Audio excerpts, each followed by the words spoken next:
Hello and welcome back to the Premier Injuries channel. Today we have one of our most exciting interviews to date as we welcome on James Yorke from StatsBomb. Just before we get into the discussions, make sure to subscribe to the channel, like the video and share it too, as this one is a special one. But James, how are you doing today?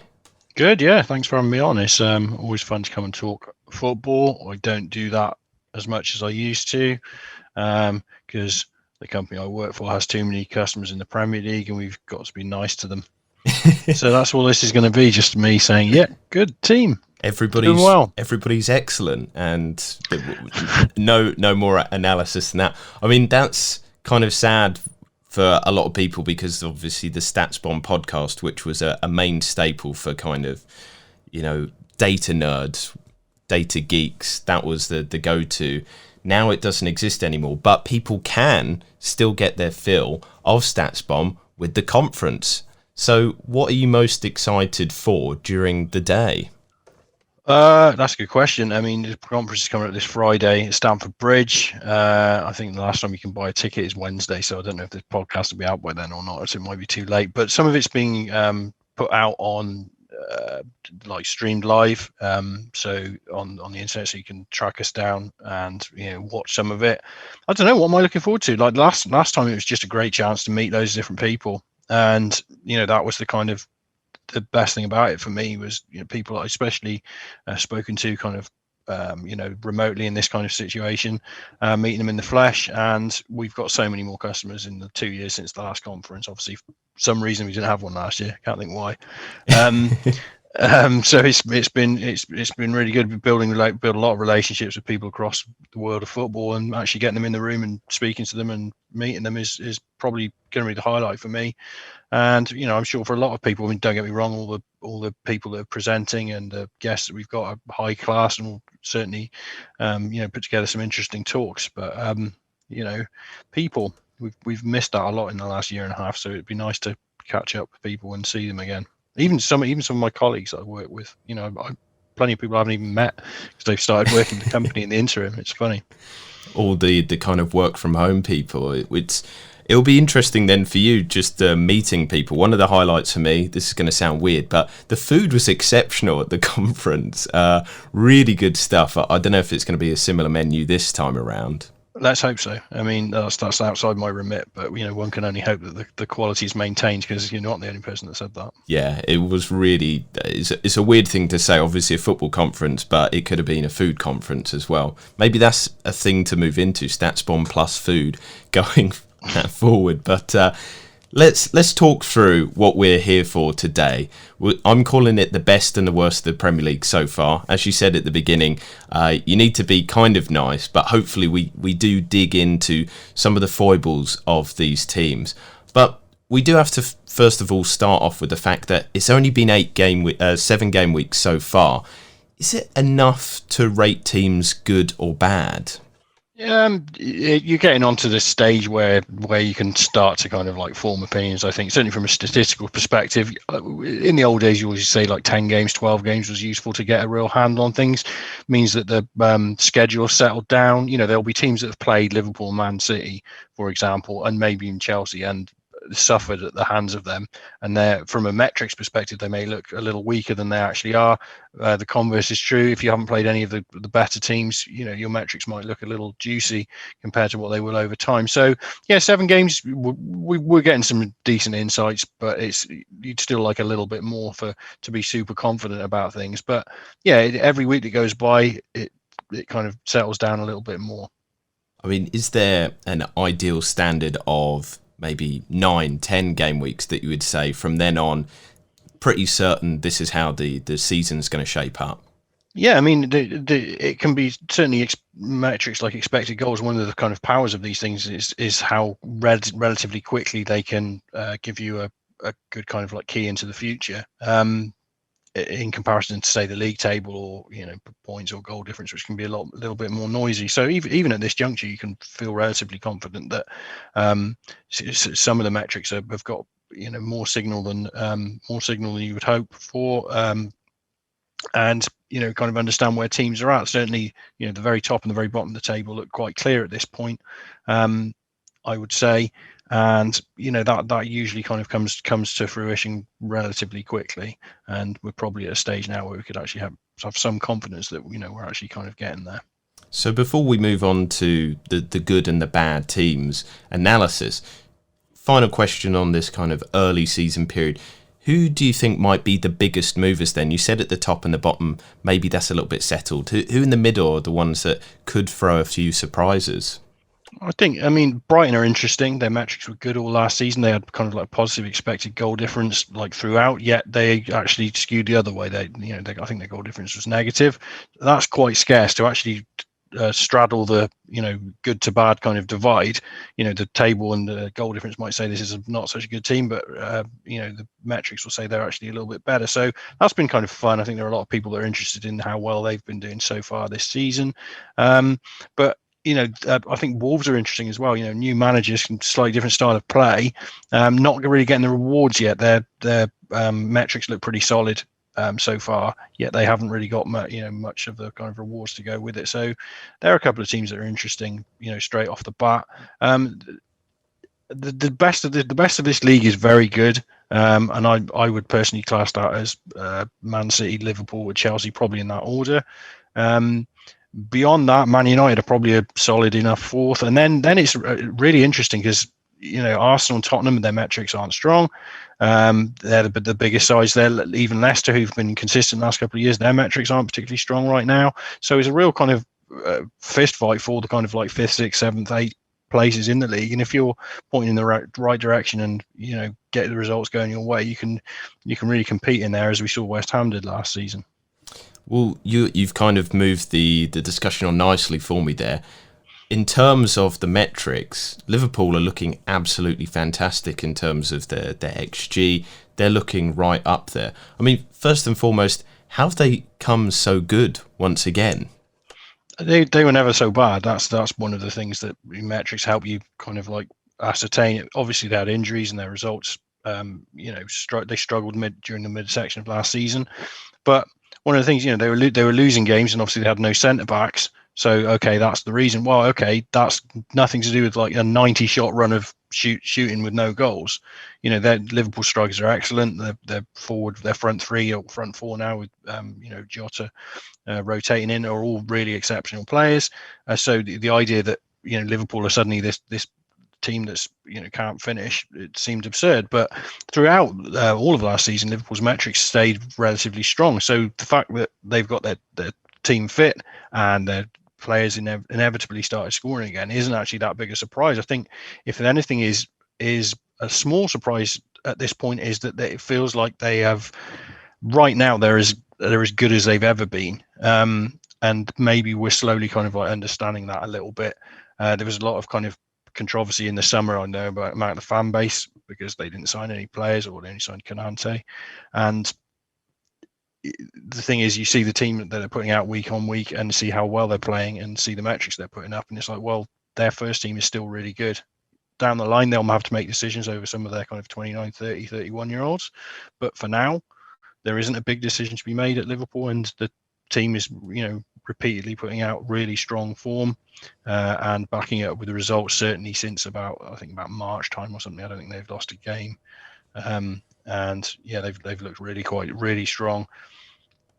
And kind of building upon that, do you think that they can actually reach another level? You said there that maybe they're at their best, but if you look at their underlying XG, they're matching it at the moment. So 17.24. I don't know if you've got slightly different data, because obviously I've got a different data set, but they've got 17 XG, 17 goals. Whereas historically they've always kind of overperformed because they're just that good. Do you think that maybe they can bang it up slightly more of a notch? I mean, that's the kind of thing that can often be the difference between winning a title and not. If you've actually, you need the good metrics to start with to contend. But if you can get a little bit of kind of finishing luck, or just have a run of finishing in your favour on top of that, that can win you games that you might draw, or eke out your goal difference a little bit more. And the thing is, I think we'll find with Manchester City is that they've consistently done that. Liverpool there's no reason to think why they shouldn't be able to do that going forward. Mane can be a little bit streaky as a finisher. I think he seems to have kind of like cold runs and hot runs. Although I think he's doing okay this season. Obviously, Salah's had an absolute flying start to the season. But yeah, I haven't got any great worries about Liverpool's attacking might and ability to finish chances. Firmino over time has undershot a little bit, but he's pretty versatile. He can head the ball, he can shoot with either foot, and Jota has come in and been excellent in the time he's spent in the team. So yeah, I mean that might be the difference between them contending deep into the season on multiple fronts or not, but I wouldn't have any particular concerns about their general quality. Let's move on to the other title contenders in terms of the data. It's Manchester City. I mean, defences win titles, attacks win titles. There's all kind of these footballisms, but they're absolutely outstanding once again. But do you think that their defence has actually moved up to another level in terms of quality? Again, it's an interesting subplot because Ruben Dias came in last season and it took half a season and then everyone was like, okay, is he the difference? I personally don't think he was the difference. I think that Manchester City have had a really good defence nearly all the time that Pep's been there. They give up 6 or 7 shots a game. In recent times, they've been pretty low quality shots as well. They did have a time, probably so early in Pep's reign, probably in like 16, 17, where you seem to be able to kind of like get through the middle of them and get good chances on goal. But the quality of the shots against them has seemingly gone down. They're just rock solid. They just always are. I think people were far too quick to anoint Chelsea, who admittedly have had very strong metrics and won the Champions League throughout the back end of last season. They were looking really good, but were very quick to kind of anoint Chelsea when Manchester City, you just can't see a problem with them. There's the story obviously this week about their own goal scoring issues because they didn't buy a striker in the summer per se, and Grealish ended up playing as a kind of like false 9 for them against Liverpool, and that's interesting in itself. But this is a team that routinely, scores heartfuls of goals. I think their schedule so far has been a little bit difficult, like away to Liverpool, away to Chelsea, away to Tottenham. They lost that game. I mean, that was first game of the season. Tottenham aren't exactly a high class unit right now, but it's still a harder game than say Norwich at home. And I think if you look at City, have still put up really exceptional metrics both ends of the pitch. And if you look at their schedule coming up, it's pretty light. They should actually kind of like go on a bit of a run and win a lot of games handsomely, I'd imagine. Yeah, and keeping clean sheets as well. Just kind of looking at that underlying data as well. Last 9 games of last season, they had an XG conceded of 0.8 per 90. And now this season, it's 0.57. I mean, just how do they manage it? It is a real wonder. The big question at the moment, though, is... And I don't know, I feel if this is some sort of football kind of discussion that maybe isn't warranted, because they're absolutely fine without a striker. They won the league last season. But are they fine without a striker? Can they carry this on? Yeah, I mean, I say yes. It's interesting. You watched Match of Day 2 the other day, and Alan Shearer, a striker, has found a load of examples where Foden or whomever is high up in the pitch and there's no one in the centre. Like that's valid. They're if they have got a Harry Kane running onto these crosses whipped across the box, then great. But they don't struggle like in the aggregate to score goals. They're not a team that goes has long stretches where they're struggling to score goals. They're not a team that they routinely beat teams 5-0, 6-0 at home and such. And I don't know. I think it's easy to like look at a team and say like, okay, there's this thing that could be different.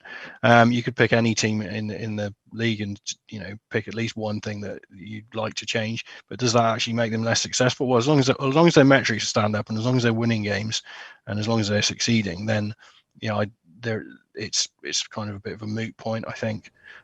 But this is football, people like to have these arguments. People like to kind of push whatever agenda they feel is strongest at the moment. And yeah, if Man City don't score for a couple of games, then the first thing people say is like, why haven't they bought a striker, or why aren't they playing Jesus maybe centrally? I thought about this earlier. They do have a striker, they're just playing him on the right. this is it. The choices are being made, and I don't know. Like I say, until you see actual notable decline in both results and metrics, then who am I to argue with Pep? Yeah, he certainly gets the results. He's like a constant magician and creator and recreating styles. Next question, it kind of includes Chelsea in here, but is it a two-horse race this season between just Liverpool and Man City? Because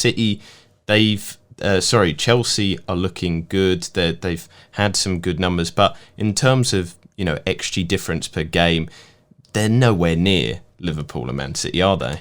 There's a definite aspect to the Chelsea game was the half against Liverpool they played where they were a man down. I can't remember how much it was. I know it was like after about 6 games, it affected them by about like 0.4 of a goal in the aggregate across 5 or 6 games. So that one game has skewed their metrics. They're pretty good. That's the thing. I mean, the trouble for Chelsea is they've got to kind of maintain a level that they found under Tuchel last season, where as soon as he came in, their defense became amazing. That there were quite a few dull games where they weren't winning by a goal or such, or drawing.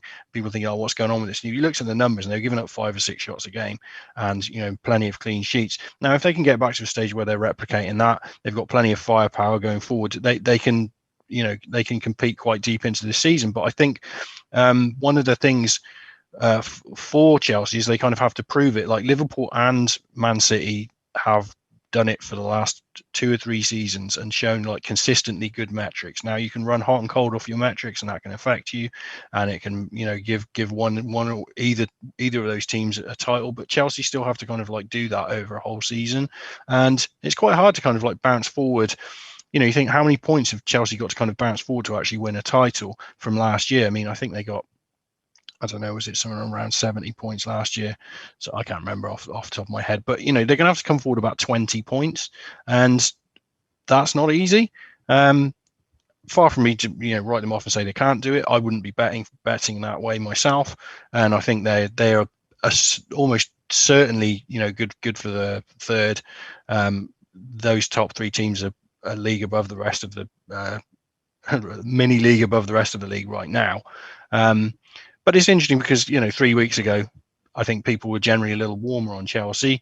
Liverpool have been pretty good since and looks decent. Good in the Champions League as well. And Manchester City, people kind of like, when they beat Chelsea, people are reminded that it's like, oh yeah, actually this is a good team. And they did they schooled Chelsea a little bit in that match. They had much the better of it. So yeah, it's funny. Week by week, you can see the kind of evolution of thinking. And Chelsea themselves could go on a run and win a hatful of games in a row, and people would be thinking, yeah, this team can contend. Often, oddly, in recent seasons, you've seen multiple occasions where one of those 3 teams, going back even to Conte's 16-17 season, one of those 3 teams has hit like a massive winning streak and won like 8, 10, 12, 15 games in a row. And that's been the decisive factor towards who's won the title. So, any of those 3 teams is very capable of going on an almighty run and, putting 6, 8, 10 points between themselves and their rivals. And whomever that might be, that could be the decisive factor.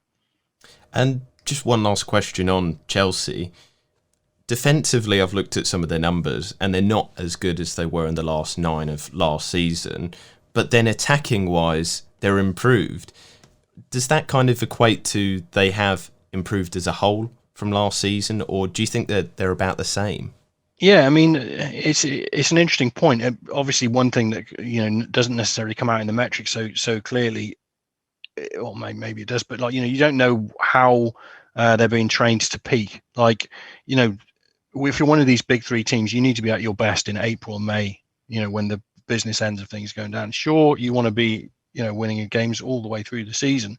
But, if you see a slow start for a team, like, for example, Manchester City last season, nobody really kind of like talked much about them because they had quite a slow start and didn't really kind of get things going. Obviously, it's pandemic world. There's much strangeness.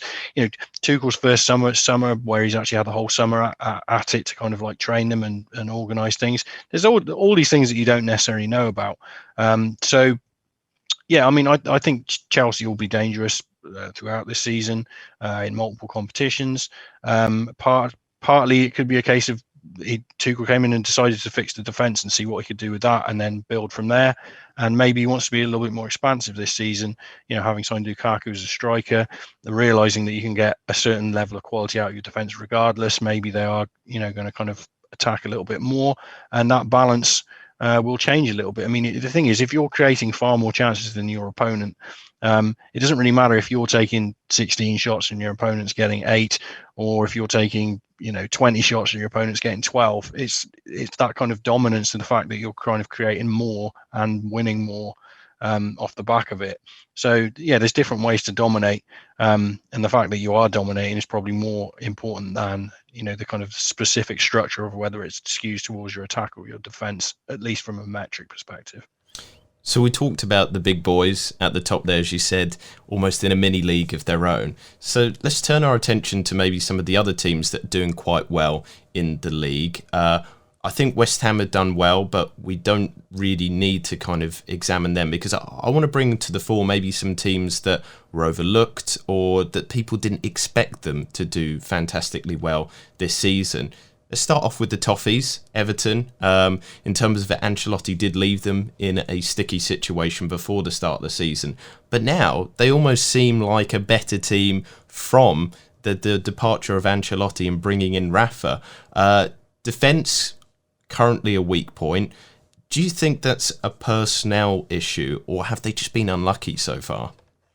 I think Everton, the one thing you can say about Benitez that you can never deny from is he will organise his teams well, and he'll get the most out of what he's got in front of him. And I think I'm less inclined to think that they have defensive problems per se, but probably that they are like one of the kind of like sixth, seventh, or eighth best team in the league, and from a kind of like talent standpoint, if they can get their best players out on the pitch, and they can probably maintain that with good organisation and good kind of strategy. We saw how West Ham, as you mentioned, probably were better than the sum of their parts by good organisation, good strategy, and David Moyes has done a really good job in kind of like teeing them up. And Everton are kind of like primed for a similar situation with a manager that kind of like pushes them forward in that way. Ancelotti's far more of a kind of I don't know, kind of like players manager, more of a kind of like go out there and give it your best kind of guy, not to denigrate his skills whatsoever, but that Benitez will turn over every rock looking for every single detail that he can get to get the absolute maximum out of it. I think they've been pretty good so far this season. They've been tough to beat. They've been solid. You'd kind of like hope that would be what Everton could be. They're in an interesting spot because obviously they seem to be transitioning away from higher price signings and being a little bit more circumspect around the players that they're bringing in. And they've had a nice run with Damari Gray and Andreas Townsend, neither of which you'd be particularly excited by arriving at your club per se, but they've settled in really well and certainly done their jobs quickly. It's early days, but you'd be amazed if Everton didn't kind of like land in the top half, kind of like relatively comfortably. It feels like that's where they're going to end up, and that's fine for Everton. I mean, you need a base. You're sure you want to be challenging for top 6, and you want to be challenging even higher than that, but you need some kind of like stability in a base, and not the kind of like. You don't look at an Everton fixture this season and think like, well, that could be anything, that could go either way. And I think that's maybe been in the case in the past. You feel like they're going to get the most out of what they can put on the pitch. Could it be one of the best seasons for Dominic Calvert-Lewin though? Because you've historically talked about how you rate him, how he's actually improved himself as a player as well. Do you think that the way that the team are playing is built specifically for his assets? But the only problem is that he does have that injury at the moment, and he takes a little bit of time, maybe compared to others, to get back to full speed. Yeah, I can't speak to that. I don't really understand, what his fitness levels are to kind of contribute to that. He's obviously had a good season or two, and looks like a really established kind of Premier League striker. Richarlison's pretty decent as well. I know he's been out as well recently, but the pair of them as a kind of striking unit is fairly formidable when you compare it to, most teams in the league. So you'd hope that they could actually, prosper. With Gray and Townsend, who's like quite speedy, quite kind of direct attackers that can maybe fuel them. Let's turn the attention to somebody that came up this season. Brentford, they've shocked people at how good they are. Are their performances sustainable, though? Yeah, I mean, you can't really critique anything about what they've done so far. Their metrics kind of sit them in and around, kind of like top 8 so far, and their defense has been particularly solid. I think they survived a bit of a battering against West Ham and then pinched a late winner at the weekend, which was good for them. And you do need some of the breaks to go your way, but I think much like, it's interesting because they're so very different, but much like when Leeds came up, their actual defensive metrics in the Championship were really strong, and so were Brentford's. Completely different way of going about it, and Leeds obviously shown how they can be vulnerable if you attack them in a certain way, and some of the best teams have been able to kind of best them quite readily in that way. But there's been research in the past that has suggested that if you come out of the Championship with a solid defence, it does actually kind of serve you best in the Premier League.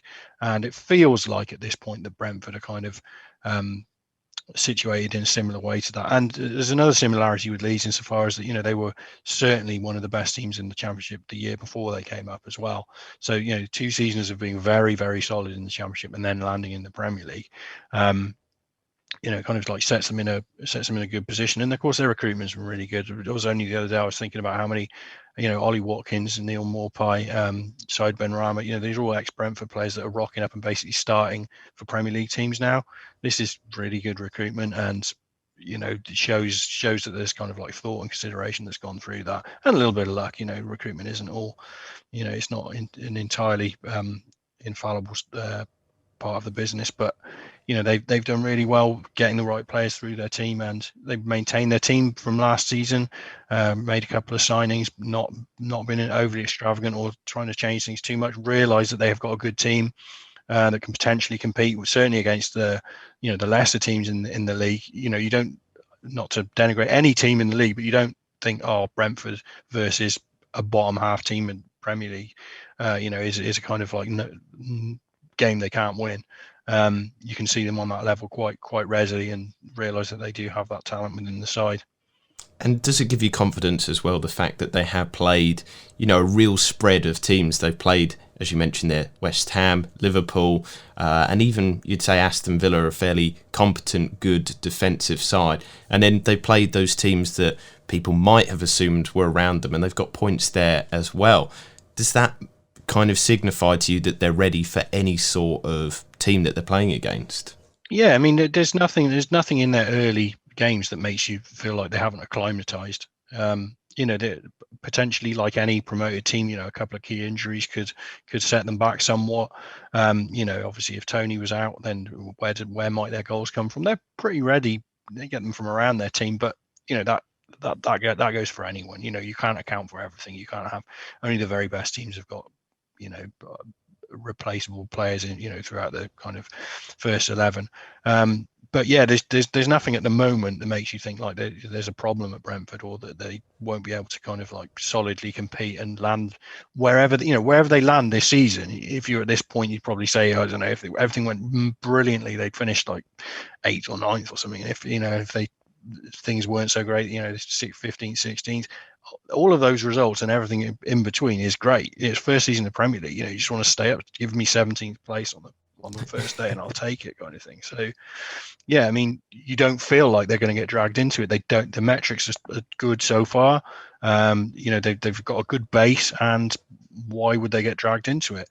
I think the risk for teams like that, as we saw potentially with someone like Sheffield United, and going back many years, Ipswich, back to about 20 years ago. But like the teams that come and settle and do well, year 2 can be the problem, because potentially teams underestimate you, and you can steal a march a little bit, and you can even do, if variance can really bite you. I think Sheffield United, certainly last season, like they weren't necessarily for periods much worse or doing anything different than they were the season before, but they just were not getting any breaks whatsoever. And obviously long run without winning, and then the psychology of it all kind of buries you a little bit. So yeah, it's interesting, but from my perspective, Brentford look well poised to kind of sit within this league. And yeah, how they adapt potentially going forward, and maybe if they do get a season 2, will be the crux to it all. Let's turn our final attention in the good section to Brighton. Great defensively, but there seems to still be problems with goal scoring. I mean, is it this season we expect them to keep clean sheets but little attacking output? I mean, their defense has been good for a long time. I mean, yeah, their attack is a little bit lightweight at the moment. I mean, as long as they're kind of like, you know, staying in the kind of like positive column, there probably isn't too much to worry about. It's a valid point. The weirdness of Brighton last season was twofold. Like the first half of the season, their keeper was, you know, not good, and they conceded a lot of goals. And then throughout the season, that most of their players kind of like weren't finishing effectively. But that's not, you know, if you've got one player that's miles under their finishing expectation, then maybe you can just point at that guy and say like, okay, that's what's going on. You don't really think like, you know, a team-wide finishing slump is something that should persist. And you know, they've done okay this season. They're not going to score like tons of goals, but they should edge enough kind of like close games. Again, their metrics are kind of like fine. They peg them at mid-table. You've got to remember where the kind of the team that Potter took over, you know, Houghton's teams were surviving, you know, 17th place kind of, or, you know, close to relegation with relegation potential metrics. Now, if I'm taking over a kind of smallish team in the Premier League, the first thing I want is mid-table metrics. If I've got mid-table metrics, then the chances of me ending up in a relegation fight are, you know, far less than you know, a team with really bad metrics. So the fact that they had, you know, kind of even like 5th or 6th, 7th best kind of like expected metrics last season, and right now they're kind of like a little bit over par. This is all good. Like these aren't things that, you know, you should worry about from a kind of you know, kind of mid-term to long-term perspective. And as long as they can, you know, maintain that and, you know, stay out of trouble and stay in the right half of the table. I mean, what have they got? 14 points already? That's, you know, that's halfway to safety nearly. It's not bad, you know. Much better than their start last season as well. Well, I hope you enjoyed part 1 there of our 3-part special with James Yorke from StatsBomb. And yes, I said there 3 parts, so make sure to stay subscribed to the channel. Also, like the video if you've enjoyed the content, and comment below if you want to talk about anything that we have discussed in the videos today. But as I said there's so much good content coming out through the international break there, so you won't want to miss out. Hit that subscribe button.